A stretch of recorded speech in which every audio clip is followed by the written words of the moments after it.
अस्सलाम वालेकुम दोस्तों, इनसाइड बाय मौज़म फ़ख्र में खुशामदीद। वफाकी वज़ीर दाखिला शेख रशीद अहमद ने तहरीक लब्बैक पाकिस्तान पर पाबंदी आयद करने का ऐलान किया है और ये पाबंदी उस वक्त आयद की जा रही है जबकि मुल्क के कई एरियाज़ के अंदर इस वक्त भी तहरीक लब्बैक के कारकुनान सड़कों पर धरना दिए हुए बैठे हैं। और ये सोचने की बात है कि क्या शेख रशीद ने आग पर पानी डाला है या आग पर पेट्रोल डाला है, क्योंकि इस सूरत हाल के अंदर जब लोग सिर्फ़ अपने लीडर की गिरफ़्तारी का सुन के सड़कों पर आ गए तो उनका रिएक्शन हमने देखा गुज़िश्ता 4-5 दिन के अंदर, जहाँ पर कई कीमती जानें भी गई हैं, हम पुलिस की तरफ से भी, कानून नाफिज करने वाले इदारों की तरफ से भी और तहरीक लब्बैक के कारकुनान की जानिब से भी। तो ऐसी सूरत हाल के अंदर जब धरना दिए हुए बैठे मुश्तइल मुज़ाहिरीन को जब ये पता चलेगा कि उनकी जमात पर पाबंदी आयद कर दी गई है तो फिर क्या रिएक्शन होगा।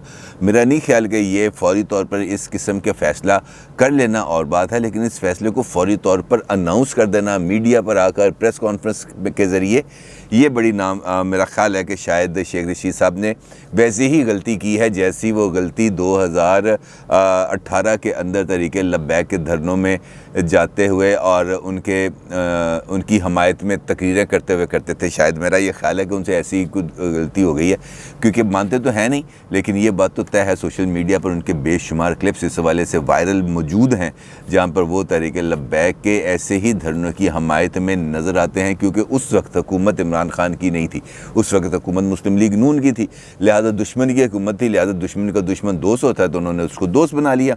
आज चूँकि दोस्त की हुकूमत है लिहाजा उनको जो है ना दोस्त का दुश्मन दुश्मन नज़र आ रहा है, तो लिहाजा ये उनके देखने का फ़र्क है। लेकिन जो आज उन्होंने प्रेस कॉन्फ्रेंस की उसके अंदर बड़ी इंपॉर्टेंट बातें 2-3 की उन्होंने कहा जी मोटरवेज़ और हाईवेज़ खुल गई हैं, बड़ी अच्छी बात है, क्योंकि मोटरवेज़ और हाईवेज़ खुलने से जो शहरियों के लिए चीज़ें हैं उनकी जो आमद है वो बड़ी आसानी हो जाएगी उसकी। उन्होंने कहा जी हमारी ये नाकामी, हमें ये मुआहदा करना ही नहीं चाहिए था। बिल्कुल ठीक कह रहे हैं, हम आपको मुआहदा नहीं करना चाहिए था। उन्होंने कहा कि दुनिया को नाराज़ नहीं कर सकते। मेरा ख्याल है कि आज इनको शेख रशीद अहमद साहब को ये बात आज समझ लगी है कि किसी एक मुल्क का मामला नहीं है, किसी एक सफ़ीर का मामला नहीं है, ये आपकी पूरी इंटरनेशनल पॉलिटिक्स का मामला है, पूरी इंटरनेशनल सिनेरियो का मामला है। ख़ास तौर पर फ्रांस वाला मामला तो पूरी यूरोपीय यूनियन का मामला है। एक मुल्क को निकालने का मतलब यह है कि आपने 24 और मुल्कों के सफ़ीरों को निकाल दिया। मैं ये नहीं कह रहा कि आप इस पर कंप्रोमाइज़ कर लें ख़त्म नबूवत सल्लल्लाहु अलैहि वसल्लम पर, उनके पर तो जान माल सब कुछ कुर्बान है, लेकिन कहने का मतलब, मेरी जो गुजारिश का मतलब है वो सिर्फ़ और सिर्फ ये है कि जब आप ये एग्रीमेंट कर रहे थे तब आपको ये चीज़ों का नहीं पता था। आज जब आपने एक नहीं 2 वज़रा ने उस पर दस्तखत किए, पहले बतौर वज़ीर दाखिला एजाज़ शाह साहब ने दस्तखत किए, फिर वज़ीर दाखिला शेख रशीद ने दस्तखत किए। किसी ने इनको नहीं बताया कि ये हम इसके क्या मुज़मरात हो सकते हैं या ये पॉइंट्स तहरीक लब्बैक वालों के साथ गुफ्तगू में नहीं आए।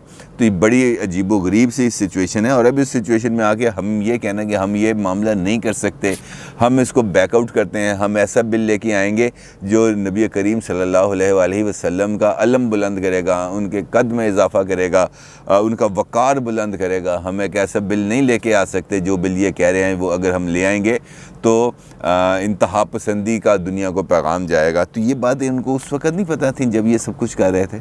यही है बुनियादी इख्तलाफ इनके साथ कि ये करते पहले हैं, सोचते बाद में हैं, फ़ैसले मुआहदे कर लेते हैं, लेकिन जब अमल दरामद का वक्त आता है तो कहते हैं कि जनाब ये क्या हो गया हमसे। और ये एक पाबंदी लगाना है किसी भी जमा पर हमने देखा है मसले का हल नहीं है। हमने कितनी ही जमातों पर अपने इस हालिया दिनों के अंदर पाबंदी लगते देखी, लेकिन क्या वो जमातें आज एग्जिस्टिंग करी? जमात दावा भी हाल ही की मिसाल है, जमात दावा पर पाबंदी आयद की गई थी। क्या जमात दावा आज ऑपरेशनल नहीं है? वो एक नए नाम के साथ वो आ गई और उसने ऑपरेशंस का आगाज़ कर दिया। इस तरह की कई जमातें मौजूद हैं, लेकिन कहने का मतलब ये है कि इन मामलात से मसले हल नहीं होते।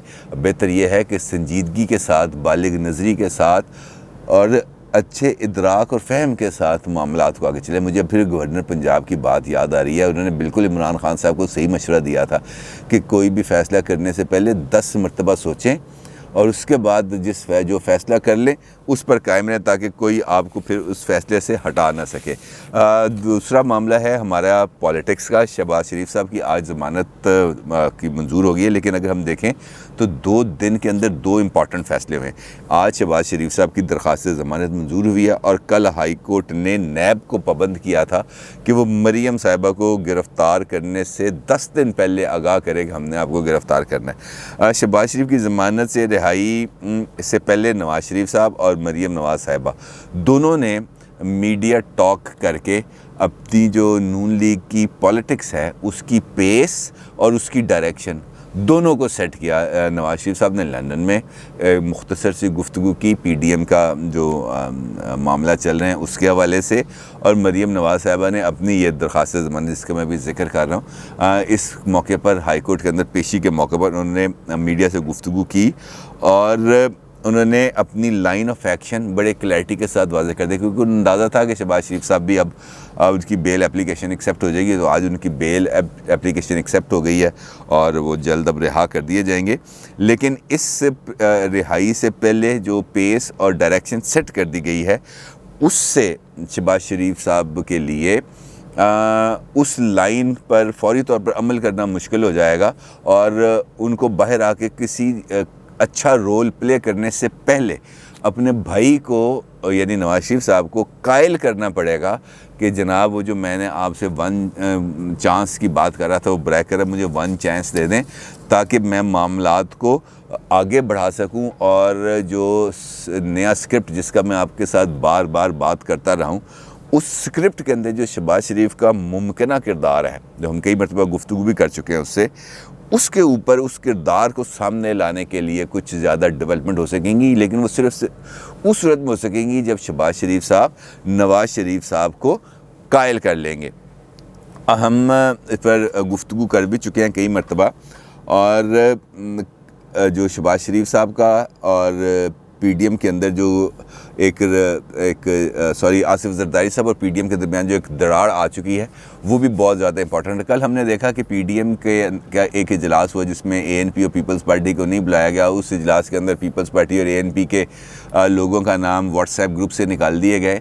तो उसके बाद एक मीडिया वॉर शुरू होगी। उस मीडिया वॉर के अंदर जो है कमरुज़्ज़मान कायरा साहब, मैं उनको प्रोफेसर कमरुज़्ज़मान कायरा साहब कहता हूँ, क्योंकि वो बाद इतनी बड़ी लिखी और बारीक बात करते हैं कि समझ आना बड़ा मुश्किल हो जाता है। उन्होंने कल मुस्लिम लीग नून का जिक्र करते हुए मुस्लिम लीग नून लंदन और मुस्लिम लीग नून पाकिस्तान का लफ्ज़ इस्तेमाल किया। मुझे फौरी तौर पर MQM लंदन और MQM ना पाकिस्तान याद आ गया कि उन्होंने किस तरीके से मुस्लिम लीग नून लंदन और मुस्लिम लीग नून पाकिस्तान को लफ्ज़ को इस्तेमाल करके किस तरीके से 2 मुख्तलिफ जो वाटर लाइन्स हैं उसका उन्होंने निशानदेही की। बड़ी बारीकी के साथ उन्होंने ये किया है।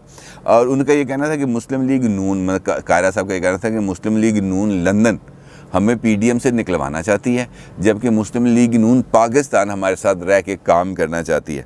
अब पीपल्स पार्टी भी इस वक्त जो है ना ये जुमलाबाजी जो वो कर रहे हैं नून पाकिस्तान और नून लंदन, वो मरियम और हमज़ा कैंप के हवाले से यानी को ही थोड़ा सा डिफ्रेंशिएट करके और उसमें मौजूद जो थोड़ा सा फासला है उसी को एक्सप्लाइट करने की कोशिश कर रहे हैं। लेकिन मेरा ये ख्याल है कि जिस तरीके से आज तक नवाज़ शरीफ साहब और शहबाज शरीफ साहब के दरमियान इख्तलाफात पैदा करने, नून में से शीन निकालने, शीन में से नून निकालने की हमने बेशुमार बातें सुनी हैं, लेकिन आज तक ऐसा हुआ नहीं है और मुझे ऐसा होता नज़र भी नहीं आ रहा। जिस तरह शहबाज शरीफ और नवाज़ शरीफ साहब को एक दूसरे से दूर नहीं किया जा सकता, इस तरह मेरा ख्याल है कि मरीम साहिबा और हमज़ा साहब के बाद इख्तलाफात तो हो सकते हैं, इख्तलाफात तो में तो कोई प्रॉब्लम नहीं, लेकिन हम ये कहें कि ये बिल्कुल अलग हो जाएंगे ऐसा मुमकिन नहीं है। मरीम साहिबा ने भी अपने आप को एक बहुत कद्दावर लीडर के तौर पर इस्टेब्लिश किया है।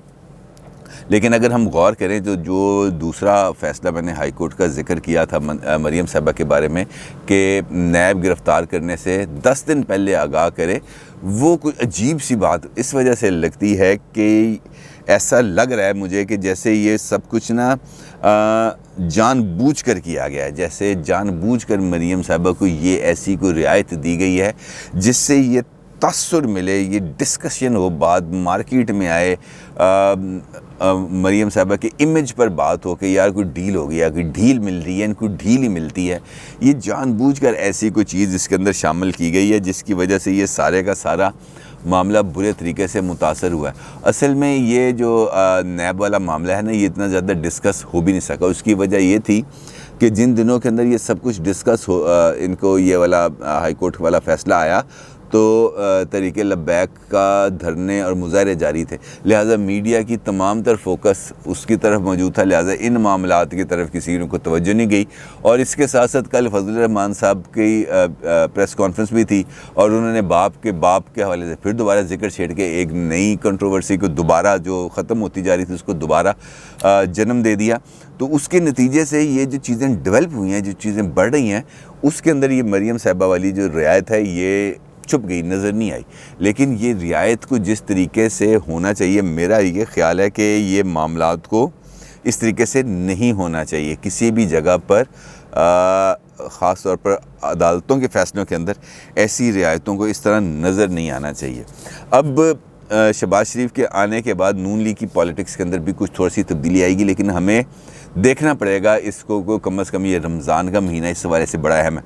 हमें शहबाज शरीफ साहब की सहरियों और अफ्तारियों के बाद का जो टाइम है ना, इस पर ज़रा नज़र रखने की ज़रूरत होगी ताकि हमें पता चल सके कि कहाँ कहाँ पर कौन कौन सी जगह पर वो टाँका फिट कर रहे हैं, किस किस जगह पर को मामलात को आगे बढ़ाने की कोशिश कर रहे हैं। क्योंकि रमज़ान के अंदर ही ये सारी फ़ाइनल स्टेज ने सेट होना है।